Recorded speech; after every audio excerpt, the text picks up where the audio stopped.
शिव गुरु जगत गुरु की जय हो। शिव गुरु मैया माँ भवानी की जय हो। शिव गुरु की जय हो। जगत गुरु की जय हो। शिव गुरु मैया माँ भवानी की जय हो। मेरे गौरा गुरु की जय हो। आइए आज की कहानी शुरू करते हैं। कहानी ये है, एक बुढ़िया थी जो शिव गुरु की बहुत भक्त थी। हमेशा शिव चर्चा में जाया करती थी और बुढ़िया को एक बेटा और एक बहू थे। बहू और बेटा जो है बुढ़िया का ध्यान नहीं रखते थे। बुढ़िया बहुत परेशान थी। शिव चर्चा में जाते जाते एक दिन गई तो बुढ़िया की साड़ी फट चुकी थी। तो बुढ़िया जो है वहाँ जो भी गुरु बहना लोग थी सभी ने कहा कि दादी आप ये साड़ी चेंज कर लीजिए क्योंकि ये फट गया है, देखने में अच्छा नहीं लगता है। कुछ लोगों ने उनके पास आकर धीरे से कहा ताकि किसी और के सामने उनको अपमानित ना होना पड़े।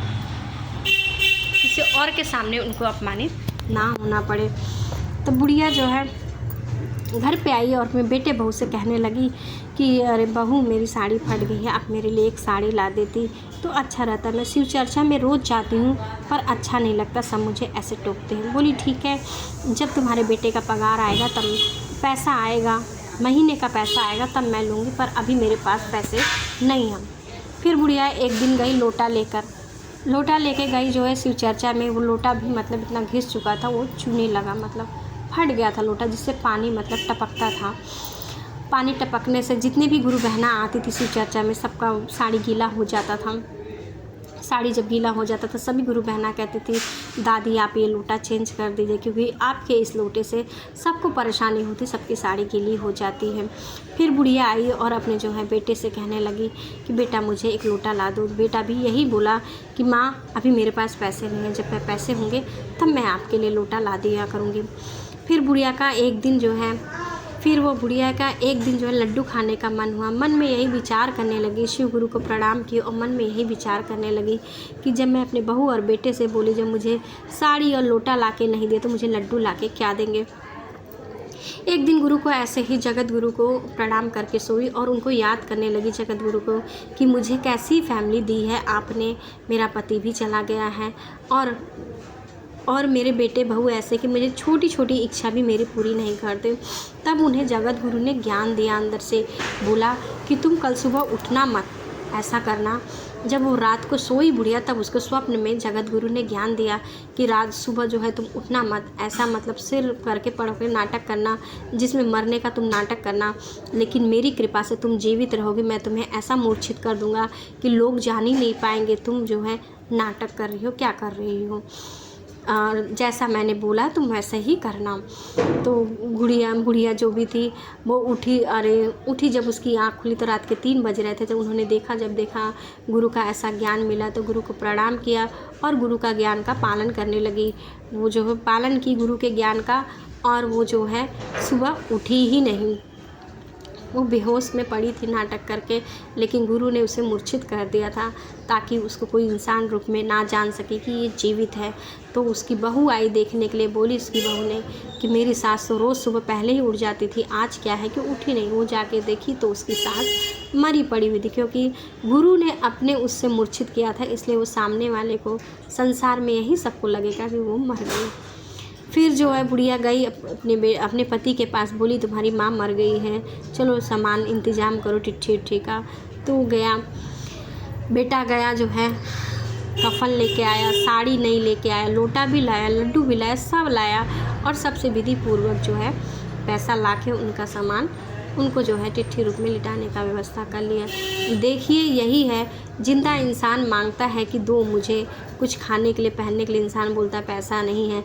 और बुढ़िया के मरते ही बहू बेटे के पास पैसे आ गए, तुरंत उन्होंने सामान की व्यवस्था कर ली। जैसे ही बुढ़िया को चिट्ठी पे लिटाया गया, साड़ी उड़ी पहनाया गया, उसके हाथ में नई साड़ी दिया, लोटा भी रखा उसके सर के पास और उसके हाथ में लड्डू दिए। जैसे ही सब लोगों ने चिट्ठी लेके आगे चलना शुरू किया, उसके घर से कुछ ही दूरी पे निकले थे वो सब लोग, जिन लोगों ने कांधे पे लिया था, तो वो बोले राम नाम सत्य है। तो बुढ़िया जो थी वो बोली लोटा बहुत मस्त है, क्योंकि शिव जैसे ही वो चिट्ठी से बाहर निकले, क्योंकि गुरु की कृपा से उसकी सारी मुरादें मनोकामना पूर्ण हो गई, इसलिए गुरु ने उसको जो है मूर्छन उसकी तोड़ के उसको जीवन दान दे दिया। फिर जैसे जैसे लोग आगे बढ़े, बोले राम नाम सत्य है, तो बोले साड़ी बहुत मस्त है। ऐसी आवाज़ सुन कर जो कांधे पे लिए थे वो लोग डरने लगे, बोले जो है ये तो मर गई है, पर आवाज़ कहाँ से आ रही है। तीसरी बार उन्होंने बोला चलो हम लोग फिर से एक बार बोलते हैं, देखते हैं हो सकता है हम लोग का भ्रम है। फिर वो बोले राम नाम सत्य है।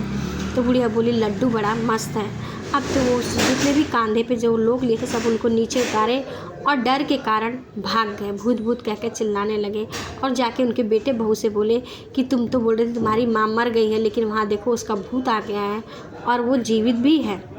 तो सब लोग उसे देखने आए तो देखे बुढ़िया जो है लड्डू खा के पानी पी रही थी और बोली देखा बेटा, ये है मेरे गुरु की महिमा और उनका कृपा कि उनका मुझे ज्ञान मिला, उनके ज्ञान का मैंने पालन किया। देखो उनके कृपा से तुमने मुझे नई साड़ी भी ला के दे दी, लोटा भी ला के दे दिया, लड्डू भी ला के दे दिया। अगर ये पहले ला के दे देते तो मेरे गुरु के ये सब करने की क्या आवश्यकता थी। तुम लोग जो है जीते जी, इस कहानी से हमें यही सीख मिलती है कि जीते जी अपने माँ बाप की सेवा कीजिए। मरने के बाद तो सभी करते हैं, लेकिन जो जीते जी सेवा होती, जो उनसे माँ बाप का जो आशीर्वाद प्राप्त होता है, उससे हमारे जीवन में खुशियाँ बनी रहती है और हमारे परिवार, हमारा बाल बच्चा हमेशा फलता फूलता है। गुरु की कृपा है ऐसी, गुरु की महिमा है ऐसी कि जो गुरु में जुड़े और जो गुरु का जो है नियम का पालन किए, उनके ज्ञान का पालन किए, आज्ञा का पालन किए, उनके जीवन में सदैव खुशहाली बनी रहती है और सब प्रकार के संकट मूट जाते हैं। बोलो शिव गुरु की जय, शिव गुरु मैया माँ भवानी की जय, मेरे गौरा गुरु की जय, हरिंदर भैया की जय हो, नीलम भाभी की जय हो। हर हर महादेव, हर हर महादेव, हर हर महादेव।